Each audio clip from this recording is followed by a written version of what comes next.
Ngayon, ang titingnan naman natin ngayon yung ano niya, yung Fuji Denso na top load. Tingnan natin kung ano ang naging problema. Dito tayo. Oop! Delikado. Baka ako'y malaglag.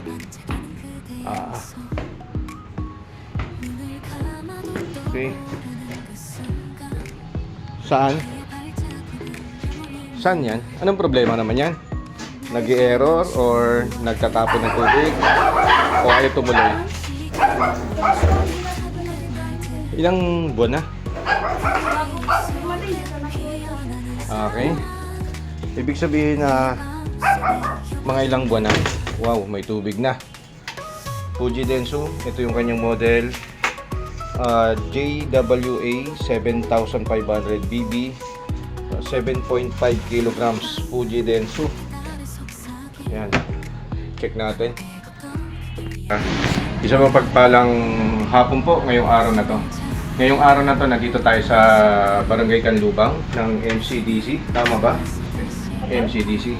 Bali yon, syempre shoutout kay paring Eric Manay at kay Ate Dax, Tita Dax. Thank you sa pagrekomenda dito sa akin. At gagawa po tayo ng top load na washing machine automatic. Welcome to my vlog, Ryan B. Decretas.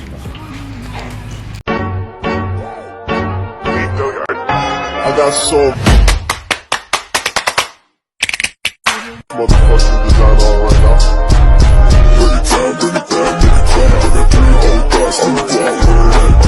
Natin, bali ito daw ay medyo matagal na daw na hindi gumagana.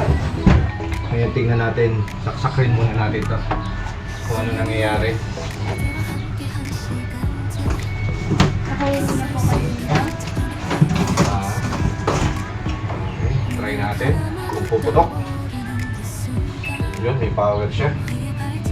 Tingnan natin siya kung magde-drain. Medyo matagal ng panahon. Sorry. Yan. Drain muna natin. Set natin sa spin. Try. Gumana naman yung kanyang yan, yung drain motor yan, lumalabas na yung tubig. Tingnan natin.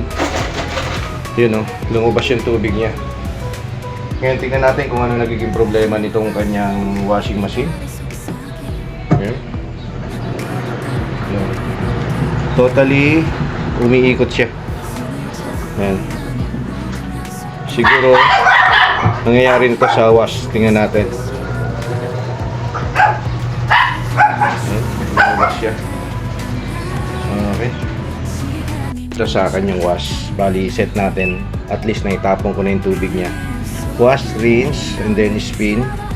Yan, okay na yan. Ngayon dito tayo sa level. At ano lang tayo? 1, 2. Tama na yan. Then okay na yan. Set ng program. Then start. Yan, nagwawash siya. Tingnan natin to kung maglalagay ng tubig. Ayan, 43 minutes. Wala, hindi nagkakarga. May tubig po ba to? Tingnan natin, baka walang tubig. Wala. Oh, meron. Oh, meron. Okay, patay natin. Makikipatay. Okay. Okay, kapit natin ulit.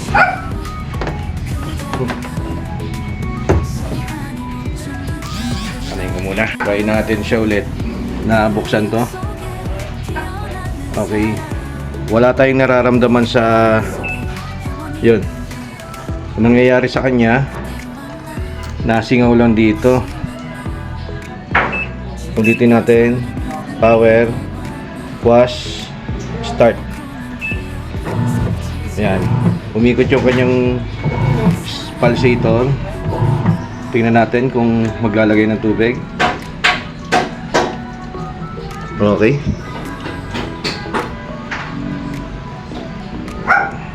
Okay, ayaw pumasok. Ibig sabihin, may problema tayo sa drain motor o either sa supply ng PCB panel papuntang drain motor. Okay?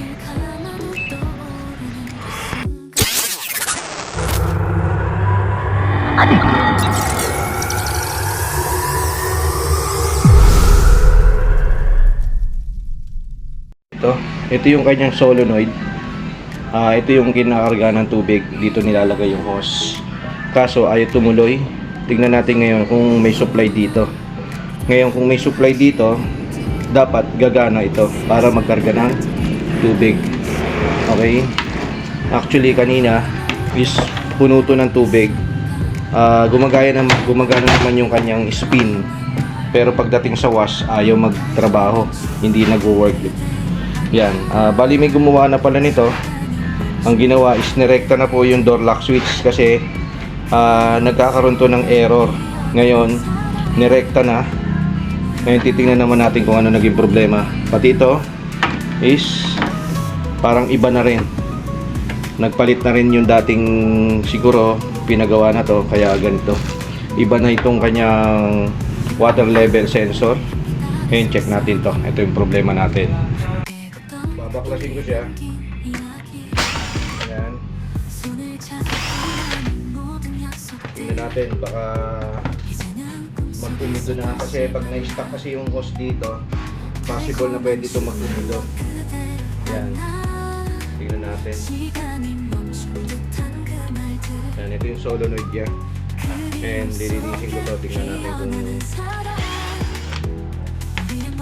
bakit hindi siya nagsusupply ng tubig. Minsan dito, marumi. May strainer yan. Pag yan ay nagkaroon ng dumi, hindi nagagana.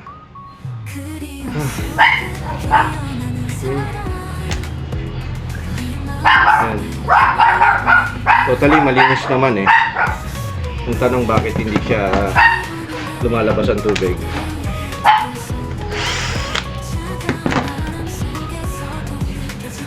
Ayan.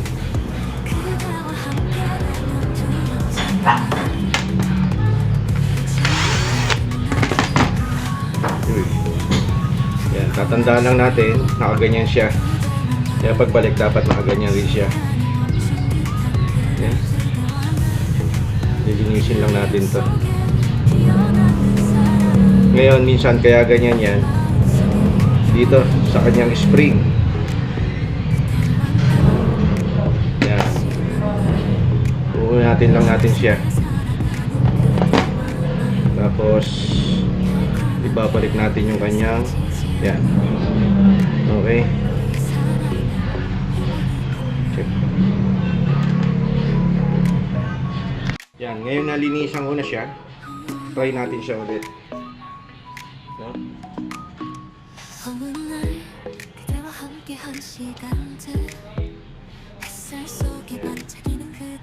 Kapit natin siya ulit.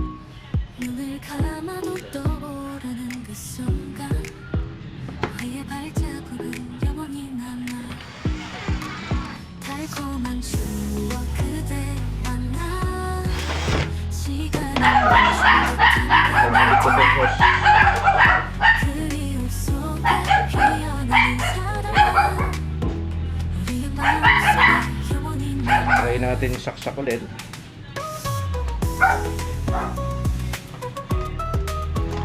Yan. Then, power. Wash, rinse. Okay, level na lang tayo. 속삭인 Yan, ito lang. 어떤 Buksan ng gripo. 이야기 손을 Yan. 잡고 나눈 모든 Start. 약속들 You know, pumasok na yung tubig. Ngayon, tingnan na natin kung magtutuloy yung wash niya. Yan. Kadalasan kasi mga ganito, minsan nag-wash siya, pero pagdating sa rinse, hindi. Ang minsan sira na, ito, yung kanyang water level sensor. Yan, kasi once na na-sense niya at nagbago na yung pag-sense niya rito, minsan hindi nagtutuloy, nag-error yan dito. Ngayon, patapusin natin siyang magkarga ng tubig. Then, patapusin na rin natin siya siyempre mag-operate ng wash bago mag-rinse. Tingnan natin. Sinet ko lang siya sa number 2 dito sa low, yung kanyang water level. Ngayon, yan, habang nagpupuno, yan. Ito, pwede nyo nang buksan to kasi yung dating gumawa nito is nirekta na yung kanyang switching. Pag ang pintuan ay binuksan mo, mag-e-error siya yung pinaka U12 o either the lock door, yung D niya. Okay? Yan. Okay na yan. Ngayon, hintay na lang natin siyang huminto yung tubig niya at na-sense ng water level. Ito yung water level. Pag na-sense niya yon, automatic iikot na tong kanyang pulsator. Tingnan natin kung magwawas na siya. Bali yan guys, 41 minutes umikot na po yung kanyang pulsator. Ngayon, so far wala naman na tayo nakikitang problema sa kanyang gear case o sa kanyang motor. Okay na sa kanyang capacitor. Okay naman yung ikot niya. Yun lang, ang nagiging problema nito, marumi yung kanyang solenoid, yung kanyang inlet, yung inaano ng tubig. Ngayon, tingnan lang natin kung magtutuloy itong kanyang wash. Kailangan matapos siya and then bago siya mag-rinse. Okay? Bali, natapos na po yung ating pag-wash. 29 minutes. Yan, nag-drain na siya. Lumabas yung tubig sa hose niya. Okay? Tingnan natin. Tingnan natin kung magre-rinse siya. Yan, nagbi-blink-blink yung kanyang ilaw dito sa rinse. Hintayin na lang natin siyang matapos at mapigaan niya na itong basket. Then, maglalagay ulit ng tubig yan tapos iikot. Yan. Umikot na yung kanyang basket. Yan. Spin. Pero rinse po yan. 27 minutes. Pinipiga lang muna niya yung loob ng basket bago mamaya mga 26 minutes magkakarga na ng tubig yan. Yan. Bali, medyo matagal nga lang kasi kanina nasa 27 tayo, naghihintay tayo 26 minutes. Ngayon, nagkarga lang siya itong 23 minutes na. Yan. Bali, yung nangyari sa kanya, piniga muna niya ng piniga simula 26 hanggang 24. Ngayon, 23. Nagkarga siya. Ito yung rinse niya. Yan. Tingnan natin kung mga dalawa dapat ang rinse niyan. Mga 2 times na beses siyang magre-rinse. Ito yung kanyang tubig. Tapos siya. 21 minutes. Huminto yung tubig niya. Tapos, umikot na yung kanyang pulsator. Kanina umikot itong buo, itong drum para pigayin niya. Ngayon, yan, nagre-rinse na yan, nagbababad na yan, nagbabad na yan. Tingnan natin kung hanggang ilang minuto siya, tapos bago siya magre-rinse ulit. Bali dalawang beses siya magre-rinse. Nag-drain na naman siya ulit. Ibig sabihin na natapos yung unang rinse natin, pangalawa na to. 18 minutes, 17 minutes, yan. Ngayon, tingnan natin kung mag-spin naman siya ulit. Yan. Bali, ngayon pa lang siyang magkakarga ulit ng tubig. Ito yung pangalawa. Bali, ang nangyayari sa kanya, kada 2 minutes, pagkatapos ng rinse, 2 minutes, para siyang magtitiga, para siya mag-spin. Tapos pag tiga-tiga niya na, bago siya mag-rinse ulit. Ayan, magkarga siya ng tubig. Ngayon, tingnan natin, 12 minutes na siya. Matatapos siya. 12 minutes. Kaya bibilisan na natin, medyo hapon na. 10 minutes, rinse. Last na po itong rinse bago spin. Tingnan na natin. Yan, naging 7 minutes na siya. Nag-drain na. Sunod nito is spin. Okay? Bali, natapos na po yung pangalawang beses natin na rinse. Ito, 6 minutes. Bali ito, nag-start na po yung kanyang spin. Ibig sabihin, natapos po natin swash and then dalawang beses na rinse, then spin. Ngayon, pag natapos po yan, ibig sabihin, okay na po siya. Bali, ang naging problema lang po niya is totally itong kanyang solenoid, yung kanyang inlet. Okay? Bali, sinek na rin natin siyempre yung kanyang ito, yung door lock. Nakarekta na siya. Wala na tayong problema dyan. Papagutin na lang natin itong kanyang pag-spin. 6 minutes hanggang matapos siya hanggang 1. Bali yan. 2 minutes na po siya. Yan. Malapit na siyang matapos yung ating spin. Okay? Pag natapos po yan, success po na yung ating ginawa na isang Fuji Densu na ito po yung kanyang model. JWA 7500 double B. Yan ang kanyang kilograms, 7.5 kilograms. Okay? Bali, kung titingnan natin, syempre, 1 minute na siya. Tapos na po yung ating pag-spin. Okay, hanggang dito na lang tayo. At isang Fuji Densu na top load po yung ating ginawa. Syempre, maraming salamat kay Tita Dax. Yan, thank you very much sa pag-rekomenda kay Konsyal Eric Manaig. Yan, thank you. Hanggang dito na lang po tayo at maraming salamat po. I got so motherfucking design on right now. Bring it down, bring it down.